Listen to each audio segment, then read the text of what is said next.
Di masa Perang Dunia Kedua, Perdana Menteri Inggris Winston Churchill menyampaikan pidato dan berkata, never, never, never give in. Jangan pernah, jangan pernah, jangan pernah menyerah. Alhasil, negeri Inggris bangkit dari keterpurukan dan mampu menyelesaikan perjuangan secara gemilang atau finishing strong. Dengan memahami 3 sikap yang akan membawa kita kepada akhir yang gemilang, kita akan mampu melewati masa yang sukar dan meraih hari depan indah seperti yang Tuhan janjikan. Para pemenang tidak pernah menyerah. Orang yang mudah menyerah tidak akan pernah menang. Hadapi setiap kesukaran dengan gigih dan tidak mudah menyerah. Bapak Ibu Saudara sekalian, selamat berjumpa kembali di ibadah Gereja Kristen Perjanjian Baru Fajar Pengharapan. Mari segarkan kembali rohani Anda dengan mengikuti pertemuan doa Oasis yang diadakan setiap hari Rabu pukul 10 pagi secara onsite di Jalan Pasir Koja 58. Dan juga pertemuan doa kontemplatif setiap hari Kamis melalui kanal YouTube Doa Fajar Pengharapan yang dapat Anda ikuti di sepanjang hari. Ruang doa personal retreat tersedia bagi Anda yang memerlukan tempat khusus untuk berdoa secara pribadi. Manfaatkan ruang doa yang berada di satelit Bandung Utara dan Pasir Koja ini untuk meningkatkan keakraban Anda dengan Tuhan. Untuk menggunakannya, Anda dapat mendaftarkan diri melalui SMS atau WhatsApp di nomor yang tertera di layar. Tuhan selalu mendengarkan setiap doa yang kita panjatkan dan menjawabnya seturut dengan kehendak-Nya. Kirimkan beban doa Anda ke nomor WA 0811 841 765. Para pendoa gereja kita akan mendukung Anda dengan mendoakan setiap beban dan pergumulan Anda tersebut. Informasi dan pengumuman penting lainnya dapat Anda lihat dan ikuti di bagian menjelang akhir ibadah ini. Selamat beribadah. Selamat pagi jemaat Tuhan, sedang siap kita bangkit bersama-sama. Mari kita merayakan kebaikan Tuhan.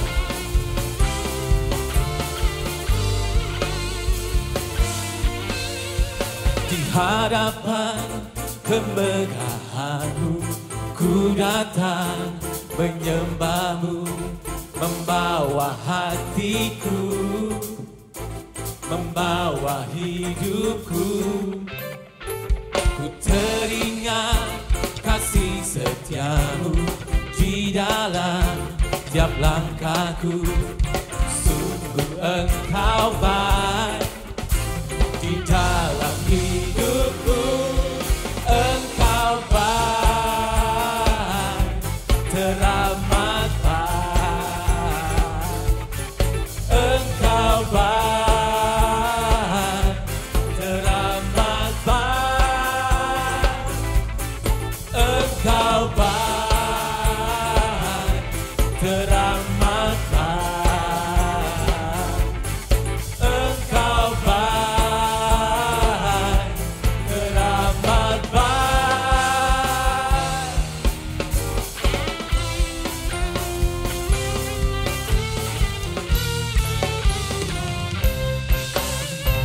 Di hadapan kemegahan-Mu, ku datang menyembah-Mu, membawa hatiku, membawa hidupku.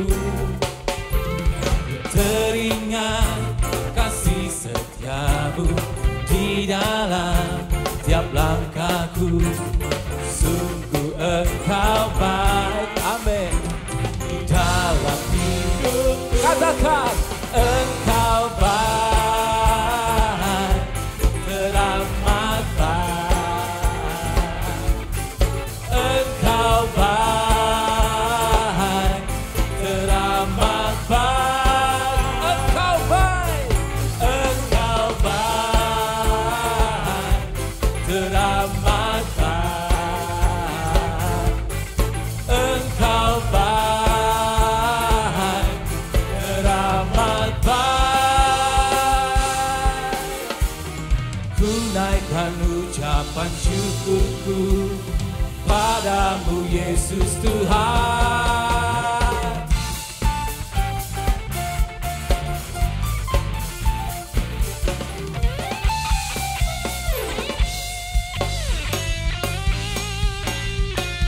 Sungguh Dia Allah yang baik sampai selama-lamanya. Engkau baik.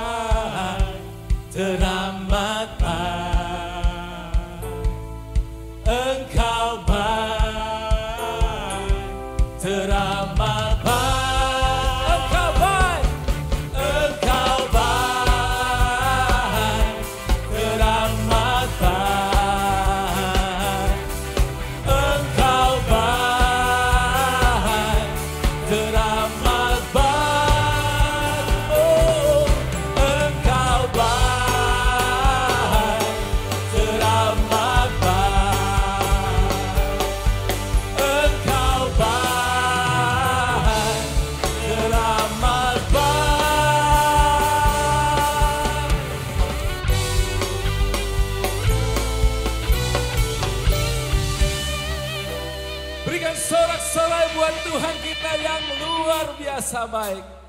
Haleluya.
Syukur bagimu, Kau hadir dalam hidupku. Kini ku datang sujud di hadapanmu, memujimu, menyembahmu, Yesus.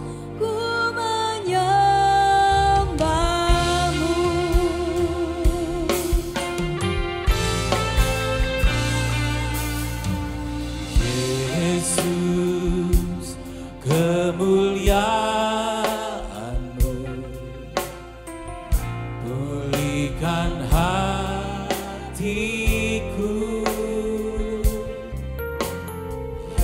Yesus, kemuliaan-Mu berkati hidupku. Segala pujian syukur bagimu, Kau hadir dalam hidupku. Kini ku datang sujud di hadapanmu, memujimu, menyembahmu, Yesus, ku menyembahmu.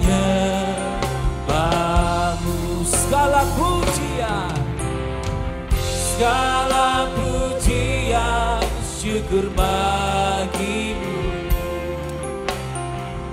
Kau hadir dalam hidupku. Kini ku datang sujud di hadapanmu, memujimu, menyembahmu, Yesus, ku menyembahmu.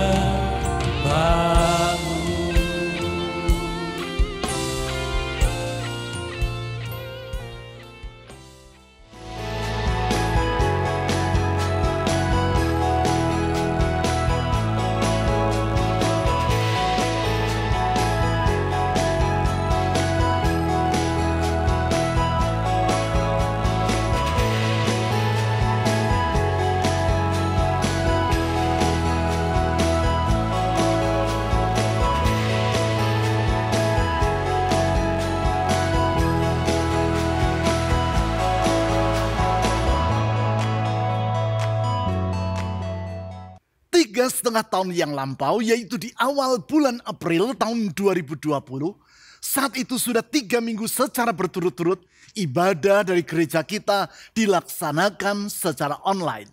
Sejak 2 minggu sebelumnya, yaitu mulai dari akhir bulan Maret, suasana kehidupan di seluruh dunia dalam keadaan yang sangat mencekam. kita berada di awal masa pandemi yang mulai berkecamuk. Pandemi yang mengharuskan gereja kita secara mendadak mengalihkan seluruh ibadah dari onsite menjadi online. Di saat itu kita tidak mengetahui sampai kapan kondisi tersebut akan berlangsung. Semuanya serba gelap. Bagaimana cara mengatasi kondisi darurat itu juga belum diketahui. Yang kita ketahui hanyalah bahwa di seluruh dunia korban berjatuhan di setiap hari. Semua tempat pertemuan umum seperti mal, hotel, sekolah, tempat ibadah, dan gedung perkantoran tidak dapat berfungsi seperti biasanya. Jalan-jalan dalam keadaan yang sangat lengang. Dalam situasi yang seperti demikian, pada hari itu, di dalam ibadah secara online, saya mengutip pidato yang disampaikan oleh Winston Churchill, Perdana Menteri Inggris yang sangat legendaris itu. Pidato yang ia sampaikan pada tanggal 29 Oktober tahun 1941 di Harrow School di kota London, tempat ia pernah bersekolah di masa remaja. Ketika Churchill menyampaikan pidatonya tersebut, Perang Dunia Kedua sedang berkecamuk di seluruh Eropa.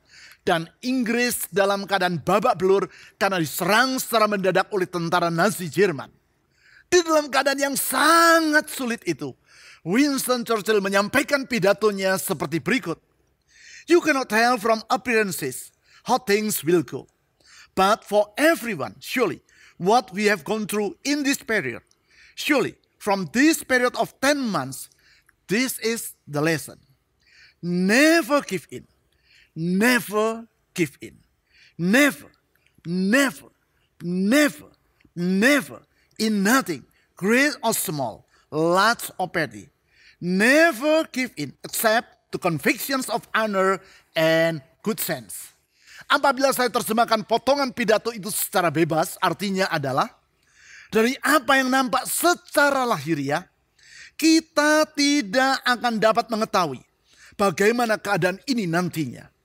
Tetapi bagi semua orang, sesungguhnya apa yang telah kita lalui dalam kurun waktu ini, ya, dari masa selama 10 bulan terakhir, inilah pelajaran yang dapat kita petik. Yaitu, jangan pernah menyerah. Jangan pernah menyerah. Jangan pernah. Jangan pernah. Jangan pernah. Jangan pernah. Dalam hal apapun, baik dalam hal yang besar maupun yang kecil, dalam hal yang akbar maupun yang remeh, jangan pernah menyerah kecuali kepada keyakinan akan kehormatan dan akal sehat. Melalui pidatonya yang singkat, yaitu yang hanya sekitar 4 menit itu, Winston Churchill mengingatkan rakyat Inggris agar mereka tidak terpengaruh oleh keadaan sekitar mereka. Itulah keadaan yang sangat sukar oleh karena mereka mengalami serangan secara mendadak yang dilakukan oleh tentara dari Hitler. Ia mengajak rakyat untuk terus berjuang dengan gigih dan tidak menyerah. Apa yang ia ucapkan ini ia hayati bersama dengan seluruh rakyat. Alhasil, Inggris mampu bangkit dari kondisi yang sangat sukar itu dan berhasil mengalahkan tentara Jerman yang di awal Perang Dunia Kedua sudah menguasai sebagian besar dari Eropa. Itu sebabnya negarawan, mantan tentara dalam Perang Dunia Pertama dengan pangkat mayor, seorang penulis yang produktif, serta pemenang hadiah Nobel dalam bidang sastra ini dipandang sebagai salah seorang pahlawan negara Inggris. Di dalam hal itu, ia dapat dipandang sebagai pribadi yang mencapai garis akhir kehidupan dengan gemilang atau finishing strong. Bukankah kehidupan seperti itu, yaitu yang membawa dampak positif terhadap lingkungan di sekitar kita yang sepatutnya mewarnai kehidupan kita? Kualitas kehidupan yang mengakibatkan masa sukar tidak akan menenggelamkan kehidupan kita. Bahkan terlebih lagi, yaitu kualitas kehidupan yang menyenangkan hati Tuhan, memuliakan namanya, dan yang di penghujung kehidupan akan Tuhan sambut dengan berkata, "Well done, good and faithful servant." Bagus sekali apa yang kau lakukan, hai hamba yang baik dan setia. Patut dipahami bahwa kualitas seperti itulah yang dikehendaki Tuhan agar mewarnai kehidupan kita. Hal itu nampak melalui firman yang ia sampaikan melalui penulis surat Ibrani, yaitu yang dicatat di dalam Ibrani pasal 12 ayat 1-3. Mari kita baca ayat-ayat tersebut. Ibrani pasal 12 ayat 1 sampai 3. Karena kita mempunyai banyak saksi, bagaikan awan yang mengelilingi kita, marilah kita menanggalkan semua beban dan dosa yang begitu melekat pada kita, dan berlomba dengan tekun dalam perlombaan yang ada di depan kita.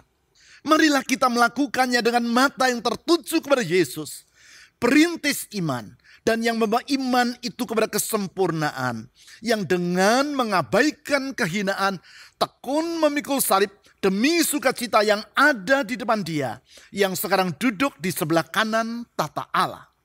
Ingatlah selalu, Dia yang tekun menanggung bantan yang sehebat itu terhadap dirinya dari pihak orang-orang berdosa, supaya jangan kamu menjadi lemah dan putus asa. Mendahului ayat-ayat yang baru saja kita baca ini, yaitu di dalam Ibrani pasal 11, ditulis daftar nama para pahlawan iman, mulai dari Habel sampai dengan Nabi Samuel.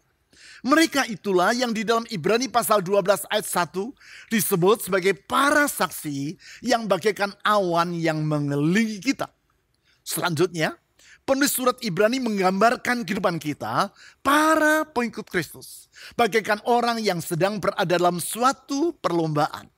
Dalam hal ini, yaitu perlombaan lari. Perlombaan yang sepatutnya kita selesaikan dengan baik, di mana kita meraih akhir yang gemilang atau finishing strong.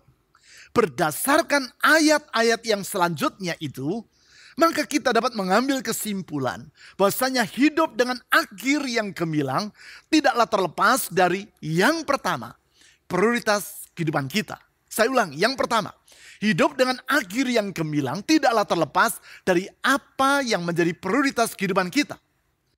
Penting untuk diingat bahwa hanya apabila kita memiliki prioritas kehidupan yang benar, maka barulah kita akan dapat mencapai garis akhir secara gemilang. Apabila prinsip ini diterapkan secara harafiah dalam suatu perlombaan lari, maka prioritas seorang atlet adalah mencapai garis akhir dalam waktu yang sesingkat-singkatnya. Sebab kalaupun ia mencapai garis akhir, tetapi bila ia tertinggal di belakang para atlet yang lain, maka ia tidak akan berhasil meraih gelar sebagai seorang juara seperti yang ia inginkan. Untuk itu, dalam perlombaan lari yang diikutinya, ia akan menanggalkan segala penghambat yang dapat menghalangi dirinya untuk berlari dengan leluasa. Saudara dapat melihat hal itu dalam perlombaan lari di masa kini. Di dalam perlombaan tersebut, para atlet akan mengenakan pakaian yang seketat dan seminim mungkin, sejauh hal tersebut tidak melanggar etika yang berlaku secara umum. Saudara tidak akan melihat bahwa dalam perlombaan tadi, baik dalam lomba lari jarak pendek maupun jarak jauh, yaitu maraton, para atlet mengenakan sarung sambil memanggul ransel. Tidak. Saudara tidak akan melihat hal seperti itu baik dalam pekan olahraga nasional atau PON, SEA Games, Asian Games maupun Olimpiade. Pentingnya prioritas kehidupan yang benar untuk mencapai garis akhir secara gemilang seperti itulah yang ditulis dalam Ibrani pasal 12, yaitu di dalam kalimat, marilah kita menanggalkan semua beban dan dosa yang begitu melekat pada kita dan berlomba dengan tekun dalam perlombaan yang ada di depan kita. Di ayat ini disebut dua hal yang dapat merintangi kehidupan kita. Kehidupan yang diumpamakan seperti orang yang sedang berada dalam suatu perlombaan lari. Kedua hal itu, yang pertama yaitu beban, dan yang kedua yaitu dosa. Berarti penulis surat Ibrani membedakan antara beban dan dosa. Dengan kata lain, beban bukanlah dosa. Memang dosa akan merintangi kita untuk mencapai garis akhir secara gemilang. Cukup banyak tokoh-tokoh dalam Alkitab yang memulai kehidupan imannya dengan baik, namun sayang berakhir secara tragis karena mereka membiarkan dosa menjerat kehidupan mereka. Sebagai contoh adalah Simpson. Tokoh yang kehidupannya diriwayatkan dalam kitab Hakim-Hakim ini hadir di dunia secara mujizat.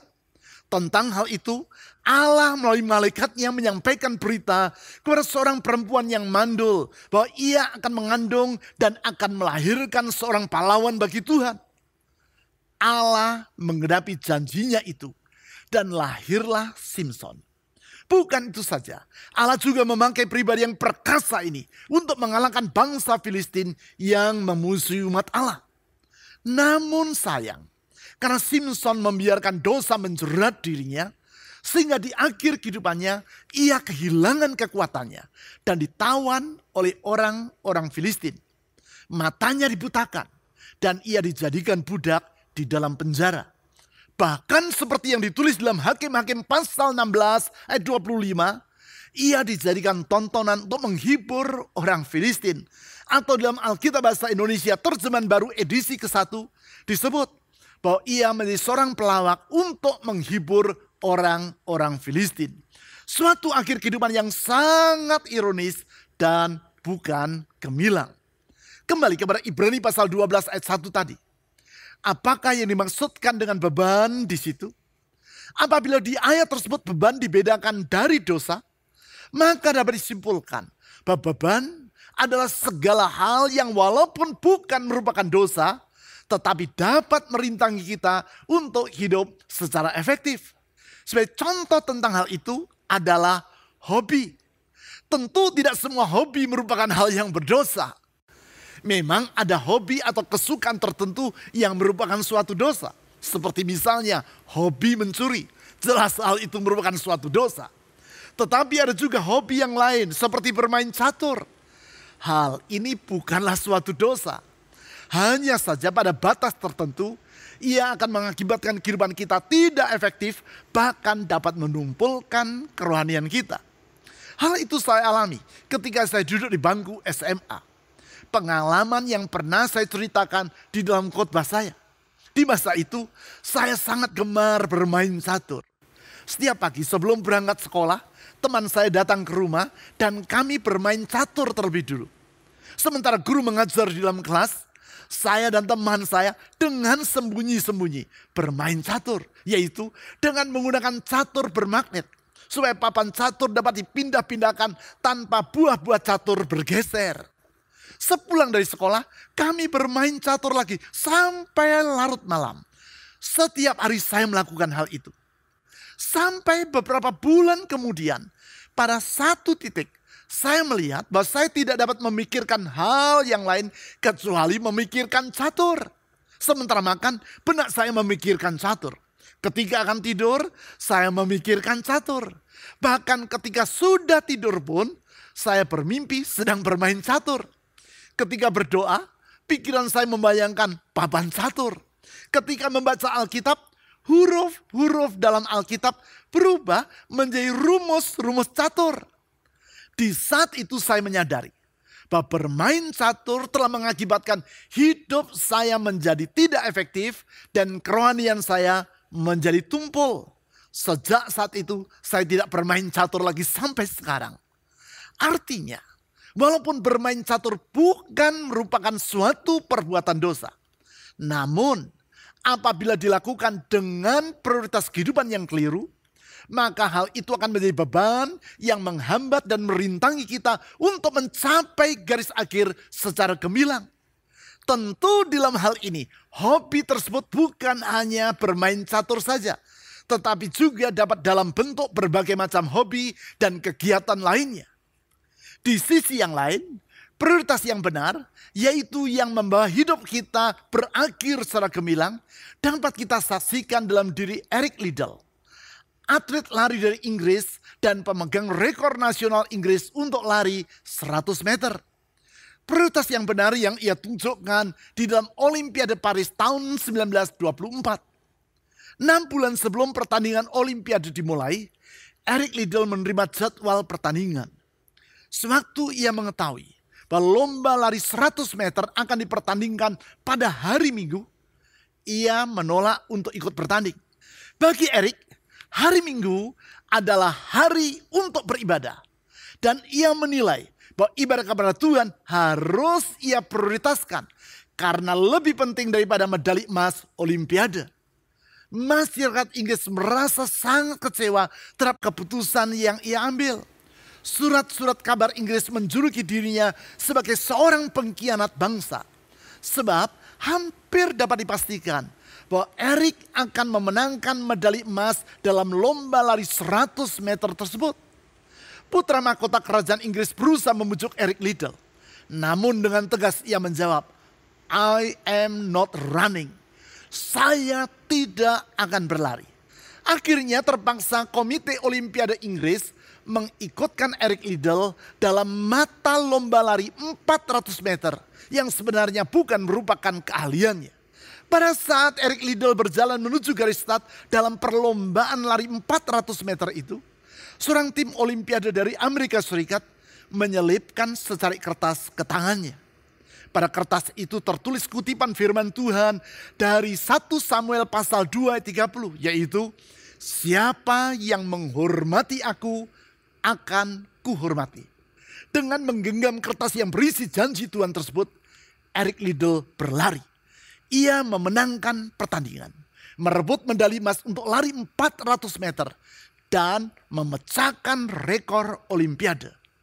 Tuhan menepati janjinya, yaitu orang yang menghormati dia akan ia hormati. Kisah kehidupan dari Eric Liddell ini di kemudian hari dituangkan ke layar lebar dalam film yang berjudul Chariot of Fire.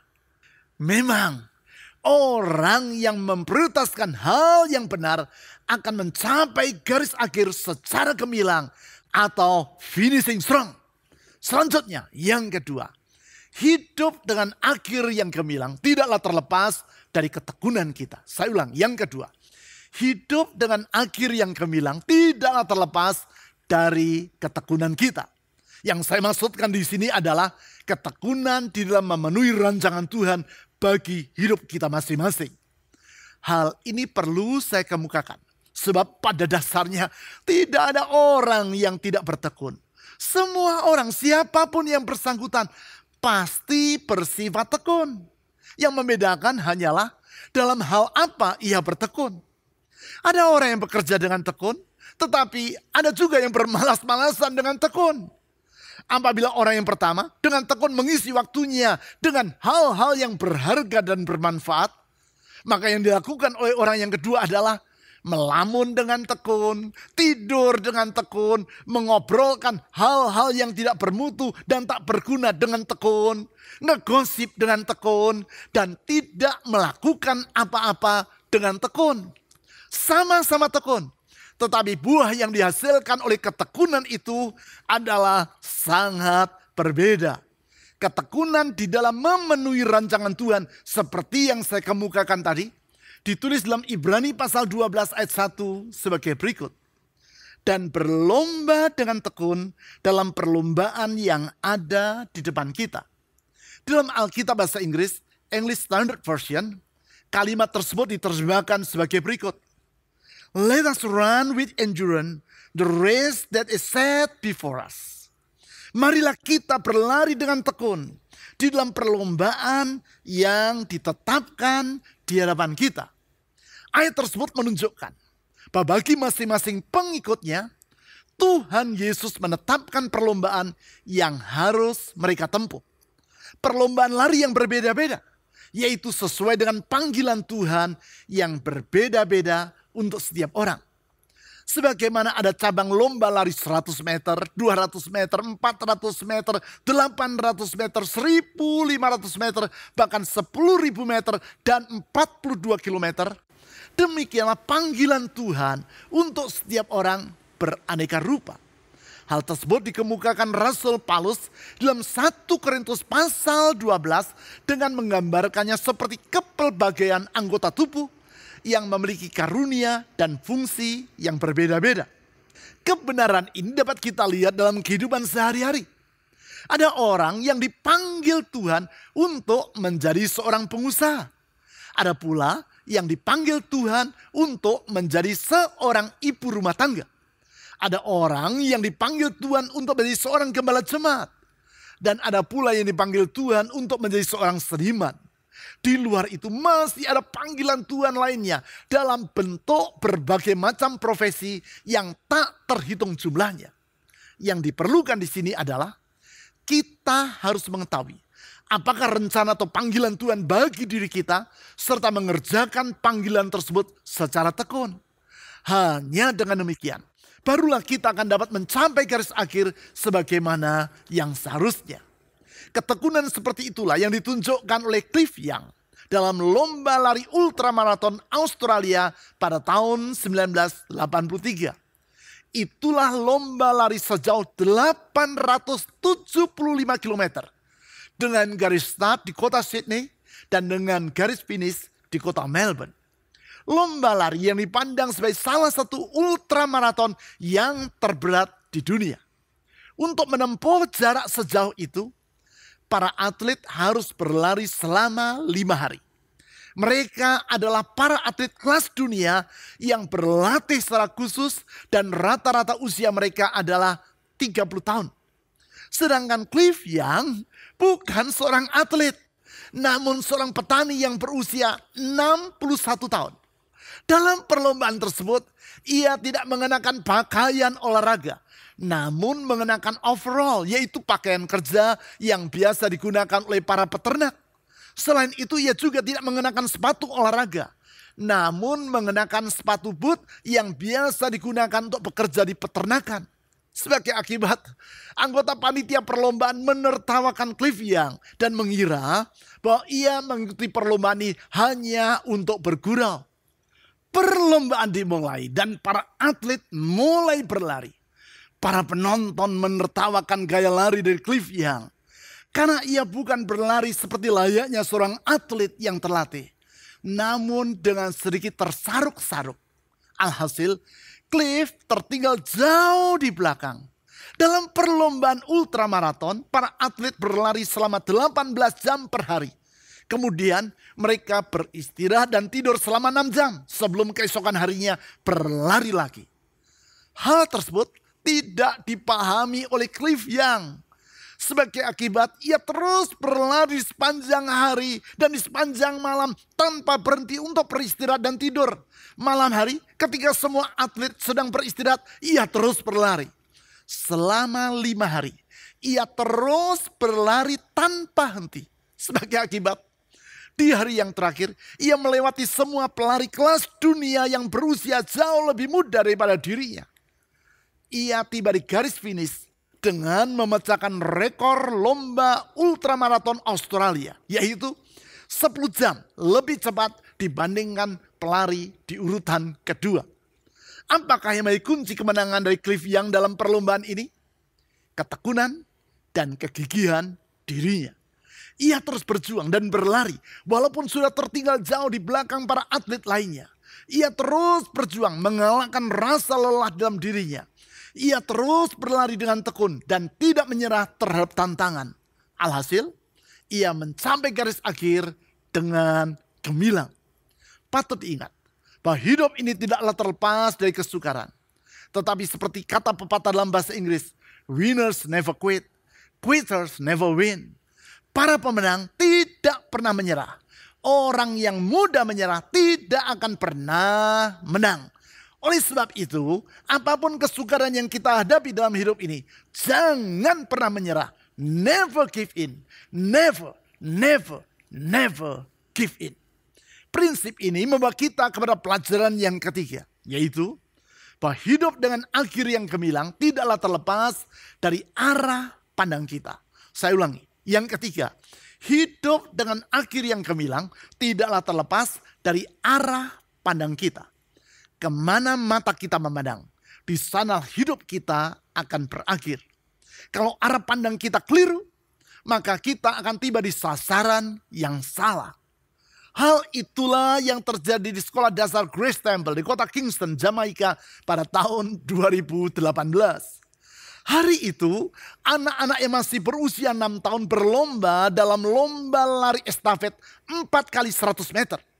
Seorang anak yang mengenakan kaos kuning dan bernama Aiki menerima uluran tongkat estafet dari temannya.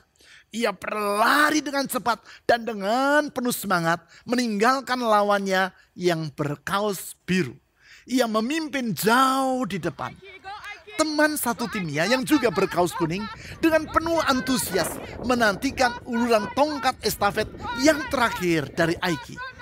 Begitu menerima tongkat estafet, anak yang tidak disebutkan namanya ini segera berlari dengan cepat.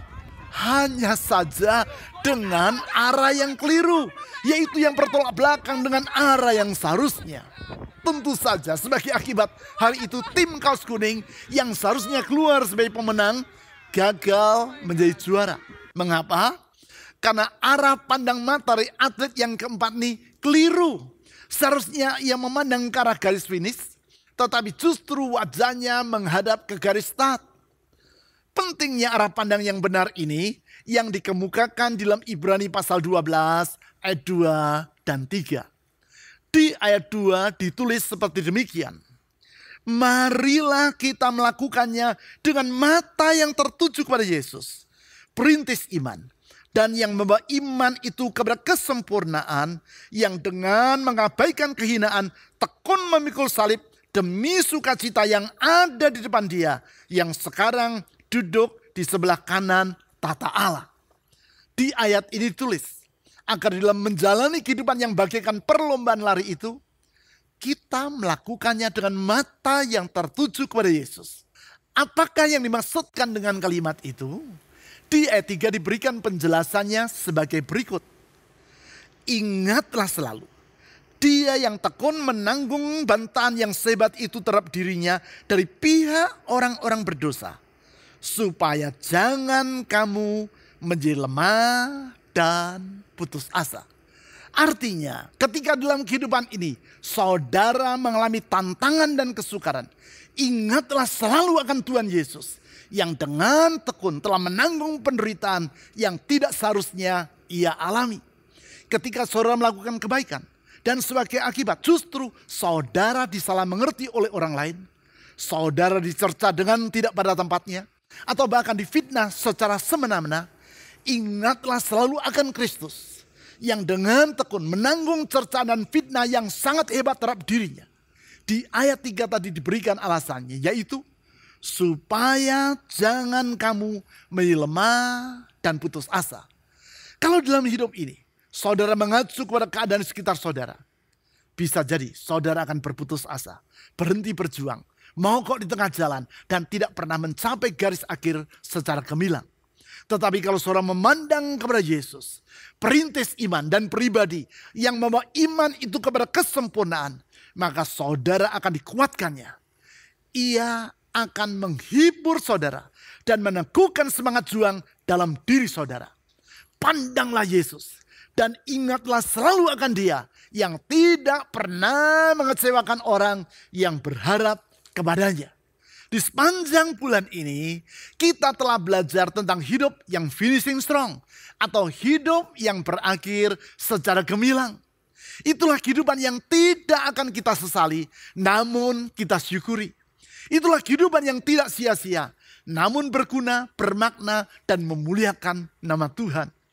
Itulah kehidupan yang kita jalani dengan dimulai dari bagian akhir. Artinya hidup dengan tujuan yang jelas dan benar. Itulah kehidupan yang kita jalani dengan memaksimalkan waktu yang kita miliki. Artinya kita menggunakan waktu yang Tuhan berikan secara bertanggung jawab. Itulah kehidupan yang dijalani dengan bersedia menghadapi ujian, yaitu dengan sikap yang gigih dan pantang berputus asa.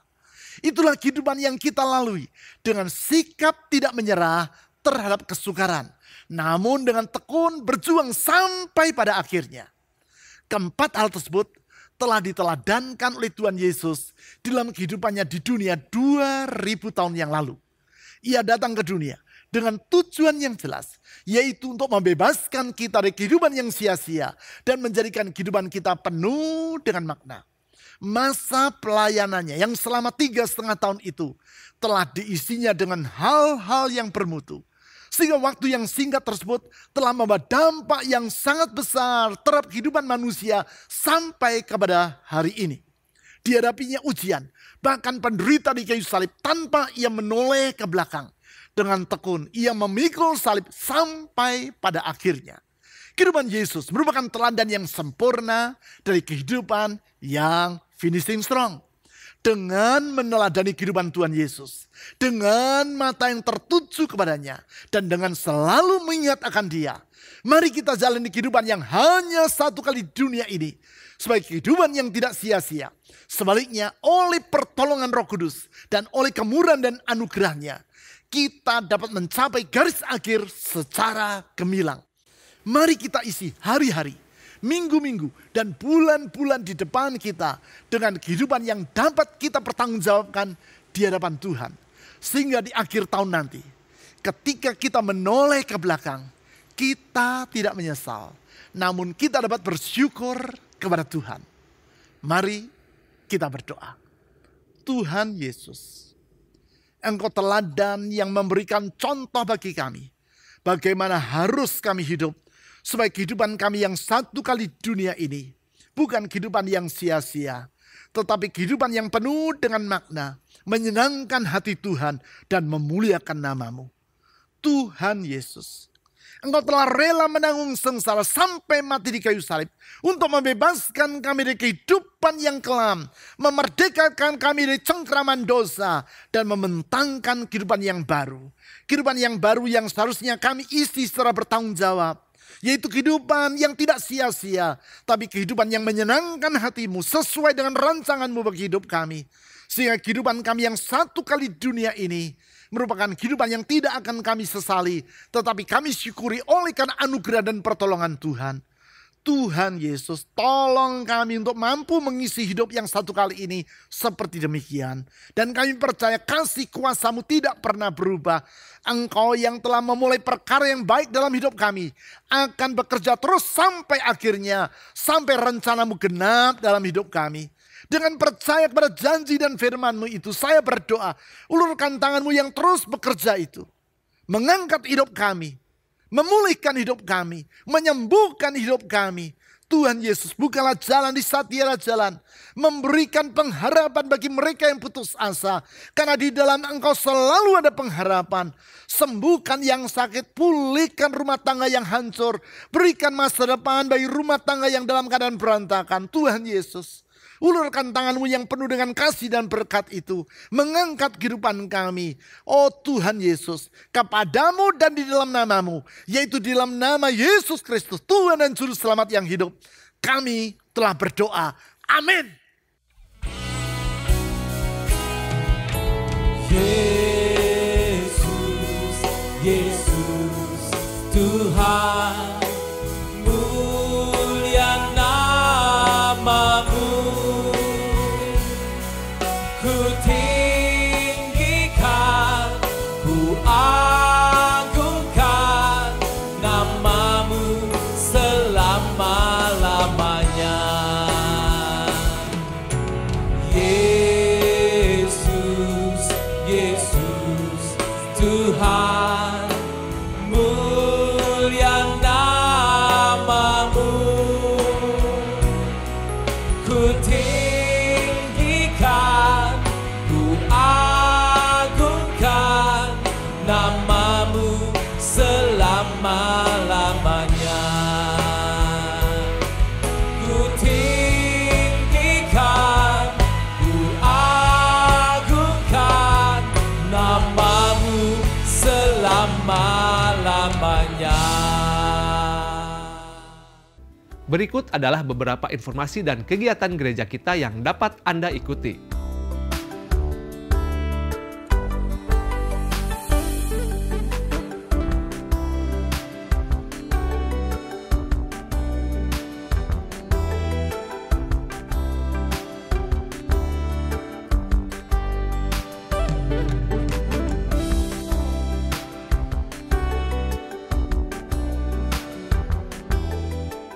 Persembahan dan persepuluhan sebagai ungkapan kasih dan syukur kita kepada Tuhan dapat Anda berikan dengan memasukkannya ke dalam kotak persembahan atau melalui rekening bank atau dengan cara men-scan QR Code dengan menggunakan aplikasi dompet digital.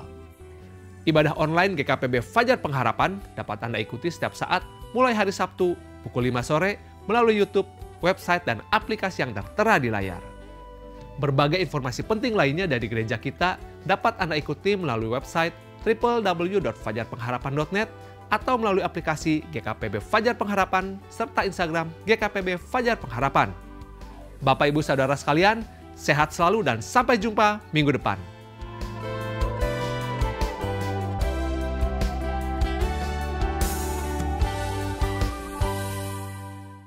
Mari kita berdoa. Tuhan, kami bersyukur untuk firman-Mu yang sudah memberkati hidup kami pada saat ini. Terima kasih firman-Mu yang mengajar kami, yang membukakan mata hati kami, dan yang membuat kami mengetahui bagaimana kami harus bersikap, bagaimana kami harus berperilaku, dan bagaimana kami harus menjalani hidup kami hari lepas hari, sehingga kami boleh hidup senantiasa di dalam kehendak-Mu, di dalam kebenaran-Mu. Kebenaran-Mu yang memerdekakan kami, firman-Mu yang mengubahkan hidup kami. Tuhan, kami bersyukur kepadamu, dan kami menyerahkan hidup kami semua ke dalam tangan-Mu ya Tuhan. Memohon pertolongan Roh Kudus menolong setiap kami, untuk kami dapat hidup sesuai dengan kehendak-Mu, untuk kami berjalan setiap hari di dalam tuntunan-Mu, sehingga apapun yang kami hadapi, apapun yang harus kami lakukan, kami tetap bergantung dan berharap hanya kepadamu saja. Karena kami tahu bahwa di dalam Engkau ada pengharapan yang tidak pernah mengecewakan. Di dalam Engkau ada pertolongan, di dalam Engkau ada berkat yang melimpah. Terima kasih ya Bapa. Kami berdoa menyerahkan jemaat-Mu ke dalam tangan-Mu. Tuntun hidup mereka, sertai mereka, berkati hidup mereka. Apapun pergumulan yang dihadapi, Tuhan Engkau adalah penolong bagi kami. Tuhan, Engkaulah satu-satunya jalan bagi kami. Karena itu kami berdoa, memohonkan terus penyertaan, pertolongan, dan kasih setia-Mu atas umat-Mu. Terima kasih ya Bapa. Kami berdoa dan mengucap syukur kepadamu ya Bapa.